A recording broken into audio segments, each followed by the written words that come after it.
Hi guys, life update. I have moved to LA.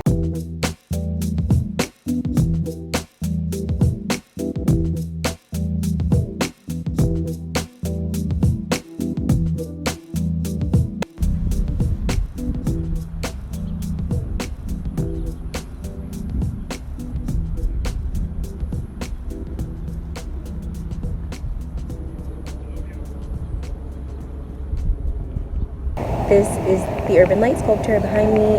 I've been here for about 2.5 weeks. Everything has been great. I've really enjoyed my time here thus far, and I can't wait to see what LA has in store for me.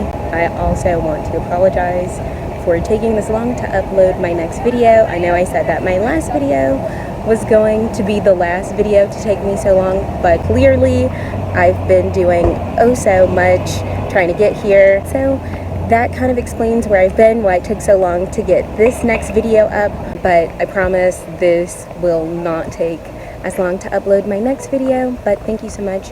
Continue to watch, like, and subscribe. And this is the continuation of my part 3 of my mastectomy story, expansions and reactions. So thank you so much for watching. I really appreciate it.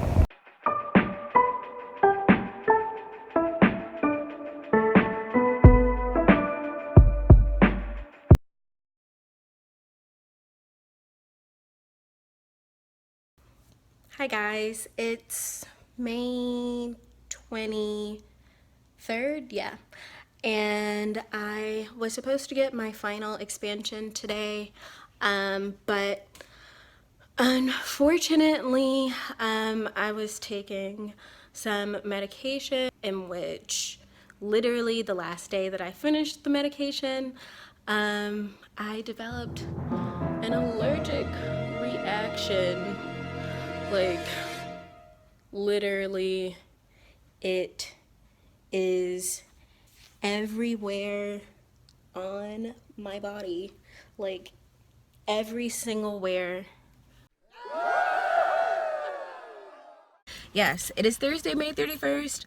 I'm just leaving Raleigh Plastic Surgery Center. Yes, I'm just leaving Raleigh Plastic Surgery Center. I just got my last expansion. I'm saying it like that because I'm not 100% sure that I'm even. I need to look back at some of my videos and kind of tally up numbers, because he just put in 60 cc's on my right side and then 30 on my left, but I feel like I was already bigger on my right side, so I feel like I need to get a little bit bigger. Am I right? I'm not 100% sure, but he told me to do the t-shirt test, put on a t-shirt and see how far it's coming out on my chest wall.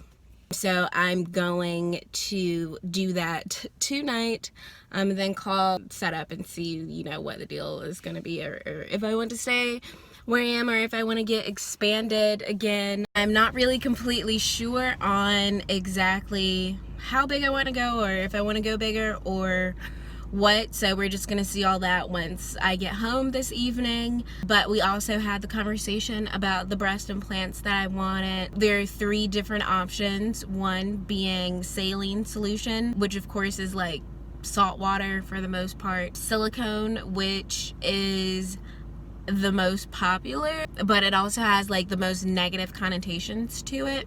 And then there's a third option. It's called like a teardrop something. I'm not completely sure of the actual material inside the implant, but I'll go over all 3 types. So the first one is saline, as I said, and of course that's just salt and water. He said being that I'm going above the muscle, and he also let me touch all of these products, but being that I'm going on top of the muscle, he said that it would have like a rippling effect as water ripples in a bag, and that would look like that on my chest. So that's like an immediate no. He was like, I don't even want you to talk me into you getting those. So I was like, oh, okay, cool. But just even touching it, I know that like it wouldn't have looked natural. It wouldn't have looked good. I couldn't see it looking good. The second option is the silicone, which I said most popular, but people were freaking out about silicone in the 90s, and I had this whole conversation with him because I have read up, of course, on this whole situation in terms of what I wanted to do with my body. But apparently in the 90s, people were like correlating silicone and like leakage to like silicone implants were being linked to leaking and then causing additional issues. It wasn't necessarily tied to the same situation.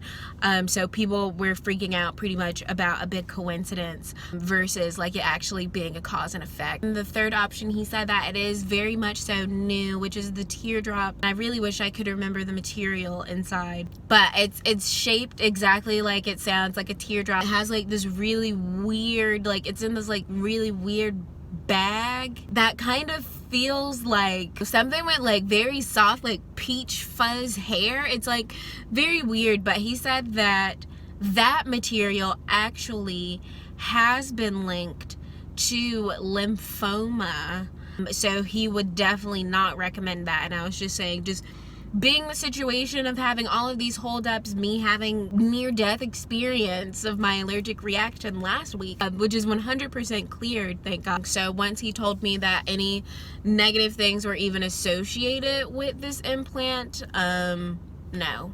I don't want it in my body, near my body. We decided to go with the silicone implant. He said that he still needs to move things laterally being closer together to make it look more natural. He also said that my breasts will look a little bit larger, just being the fact that I have to have the fat graft. He just said that like the actual implant is a little bit thicker, like the actual material as a whole is a little bit thicker and a little bit longer than the expander as a whole, so it's gonna just give it a different look as a giant hole. So right now I'm just really preparing myself for my surgery date at this point, which I just got the word that my surgery date is going to be on Monday, June 25th. I want to say it's at 10:30 or so, and that is actually going to be in this building right behind me. It's going to take about 2.5 hours or so, and I'm going to have the fat graft and all of that stuff. So I'm very much so ready for this day. June 25th is like 3 weeks away maybe. I'm very mentally prepared for it. I've been ready to get this over with. I have so much trust in him and all of his staff, and I know that he's going to do amazing things to my body. He's already done amazing things. Everything looks great. It's healed amazingly. So now it's just all pretty much putting the bow on it. He said that I won't have nearly any of the pain that I experienced last time. In comparison, my pain will be very few. I won't have any drains. It will only be about 2.5 hours. I'm just ready to get this over with, and everything is going as planned. I may come back to Dr. Przicki after I do this t-shirt situation, so I may have one more video that I need to do before my exchange surgery, but if not, this will be my last video pre my exchange surgery. I will definitely document everything within the second surgery, so you guys will have more of an in-depth of actual video of the situation, because with the first surgery it's only pictures really for the most part and me talking. But with that being said, I'm just so happy that all of this is happening. It's 6 months, you know, down the road, but I'm glad, you know, I'm still very much so happy because my health is very much so number one in all of this. If I don't come back next week, you really wouldn't know because I'm gonna be recording. But either way, I may one more time or I might not. Tune in, we'll see. But signing out. Hello, it is June 7th. I actually decided to go back and get expanded one more time, just because I wanted to go bigger, whatever. We did another 60 cc's in both, and once he like moved them laterally inwards, they became the same size, quote unquote, because last time I said that they were two different sizes, but it's just more so how they're sitting on my chest now. But once he goes in and like actually corrects it, they'll be the same size, and I think they look good on me. I'm so excited. I have my surgery in 2 or 3 weeks. Anyway, my surgery is on June 25th at 10 a.m. right here. at the Raleigh Plastic Surgery Center with Dr. Przicki. I'm just very excited, completely ready for it. I'm ready for it to be over, more so, but I'm already prepared for everything that comes with it. I'm just super duper excited that I'm here. I'm expanded. It's healing really well. Everything looks good. So the next time that I will be at this office will be on my surgery date. I'm just extremely excited, and I can't wait to show you guys my journey of post-surgery and how that affects the human body, and because that comes with a lot in itself, which I'm completely aware of, but I'm completely ready for that as well. So with that being said, June 25th, here I come, and I am so excited. I can't wait to share part 2 or part 3 of my journey, whatever you're counting, but I can't wait to continue sharing with you guys on how the rest of all of this goes. So see you then.